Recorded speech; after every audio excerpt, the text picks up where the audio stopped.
Hello everyone, good morning. তোমাদের সকলকে স্বাগত মনিকা ডেলি ব্লগে। তোমরা ব্লগটি দেখতে থাকো, আশা করি তোমাদের খুব ভালো লাগবে।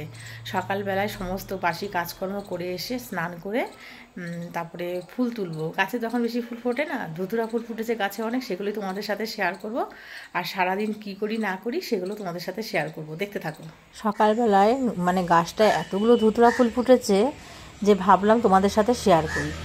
এই দেখো দেখো কত ফুল ফুটেছে, অনেক কুড়িও আছে। এই দেখো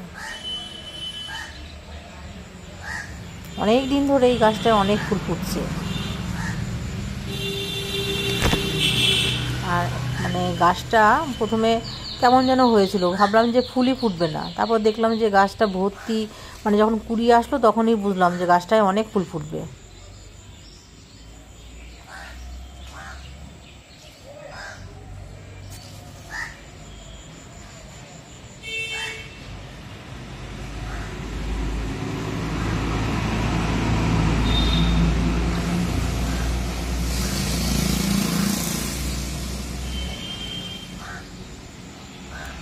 রক্তগাঁদা এগুলো সব এর মাথাগুলো কেটে কেটে এই এখান থেকে কেটেছি, এখান থেকে কেটেছি, আর ওখান থেকে 4টে ডাল কেটে এসব বুনে দিয়েছি। কারণ এই গাছের ডালগুলো না সবসময় পাওয়া যায় না। ওইদিকে 4টে আর এদিকে 2টো, জ্যান্ত হলে তারপর আপনাদের সাথে শেয়ার করবো। এই দেখো সমস্ত কাজকর্ম করে এসে চা বানাচ্ছি। অনেক দিন লিকার চা খেয়েছি, তাই ভাবলাম যে আজকে একটু দুধ চা বানাই, তাই দুধ চা বানাচ্ছি। আর এমনিও লিকার চাটা অতটা ভালো লাগে না, তা যাই হোক আজকে দুধ চা বানালাম, তোমরা দেখতে থাকো।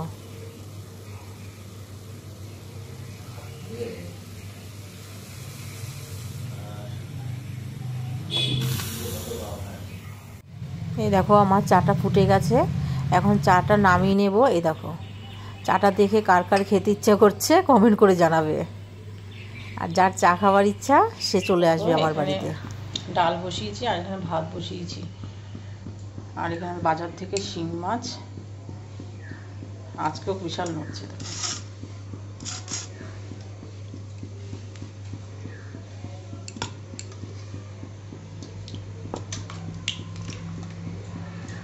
যাস না, নড়ছে কেমন।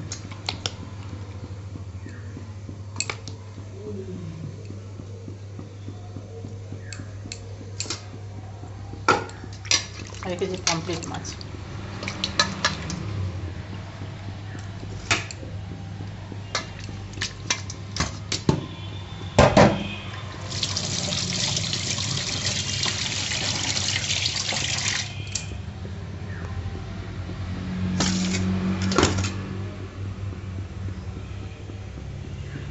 এই দেখো এখন কমপ্লিট মাছগুলো ভালো করে ধুয়ে নিচ্ছি, আর ওই মাছগুলো পরে দেবো, কারণ ওইটা অনেক টাইম লাগবে।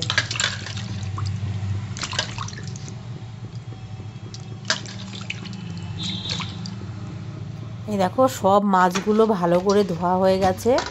আর ওদিকে শিং মাছটা না ওই ডুমুর গাছের পাতা দিয়ে ভালো করে একদম ওপরটার দুই দিকেই পরিষ্কার করে নিয়েছি, সাদা সাদা করেছি, তো কালো ছিল আরও। হ্যাঁ, তারপরে পরিষ্কার করে ধুয়ে নুন হলুদ মাখিয়ে নিচ্ছি। ও আজকেও এই গাছগুলোতে কত ফুল ফুটেছে।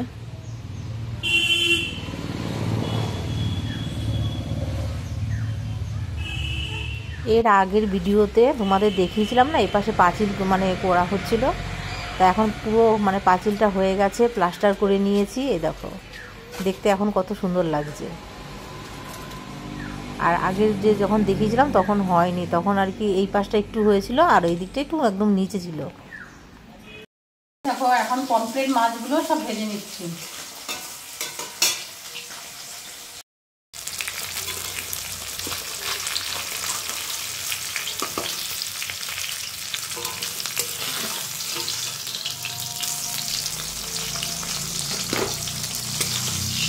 দেখো কমপ্লিট মাছ 5টা না 6টা ছিল, ভাজা হয়ে গেছে। এখন এই শিং মাছগুলো ভেজে নেব।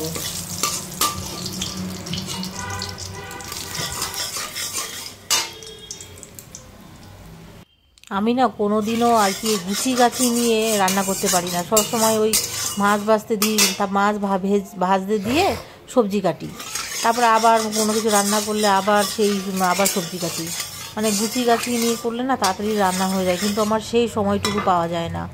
আমি এর জন্য মানে আমার রান্না করতে দেরিও হয়ে যায় অনেক।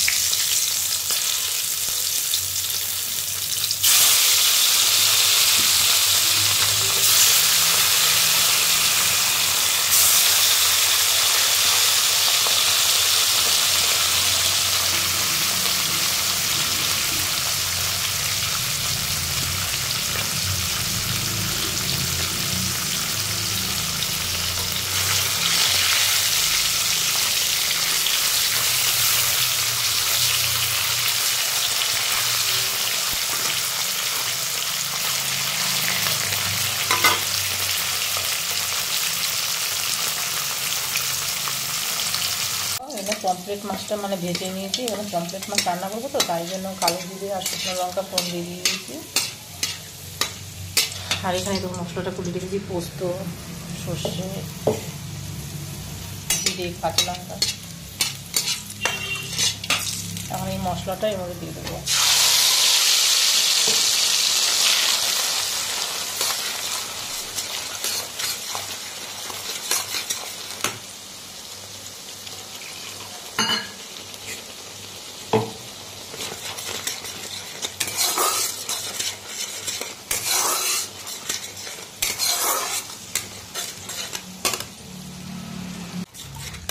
এই তো এখানে অল্প করে লবণ দিয়ে দিলাম,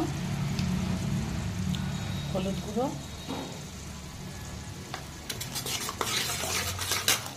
আর সামান্য একটু লঙ্কার গুঁড়ো। আর মশলাটা ভালো করে কষিয়ে নেব।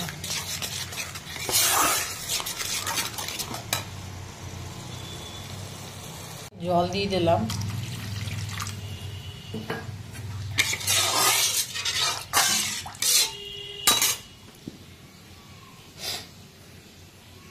এখানে পমফ্রেট মাছ আর শিং মাছগুলো ভেজে নিয়েছি আর ঝোলটা ফুটে গেছে। এখন মাছগুলো দিয়ে দেবো।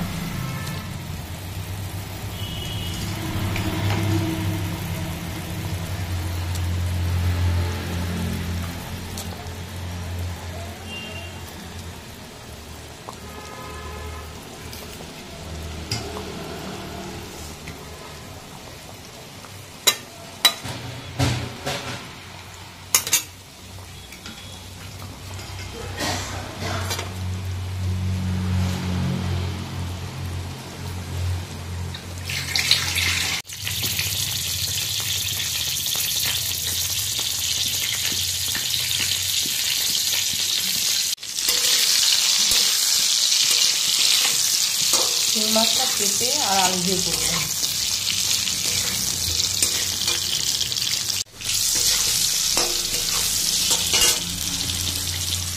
এরকম এখানে আদা বাটা, জিরে বাটা আর কাঁচা লঙ্কা বাটা দিয়ে দিই।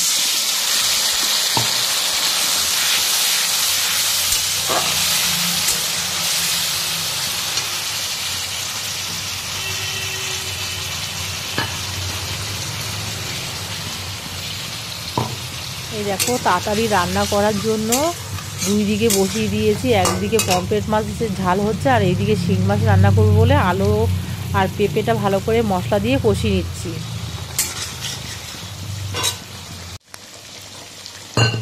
এরকম মশলাটা ভালো করে কষানো হয়ে গেছে, এখন জল দিয়ে দেবো।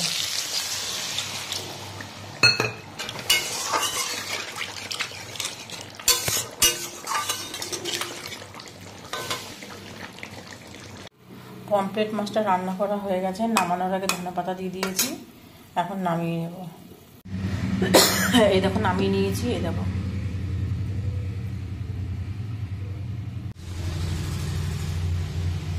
দেখো আলু আর পেঁপে দিয়ে শিং মাছের ঝোলটা হালকা পাতলা করে রান্না করে নিয়েছি। এই দেখো সকাল থেকে অনেক কাজকর্ম করেছি, রান্না বান্না করেছি, খাওয়া দাওয়া করে এখন মানে আবার তোমাদের সামনে চলে আসলাম। তোমাদের যদি ভিডিওটা ভালো লাগে তাহলে like, comment, share and subscribe করে দিও। দেখা হচ্ছে নতুন একটা ব্লগের সাথে। আর তোমরা সবাই ভালো থেকো, সুস্থ থেকো। টাটা।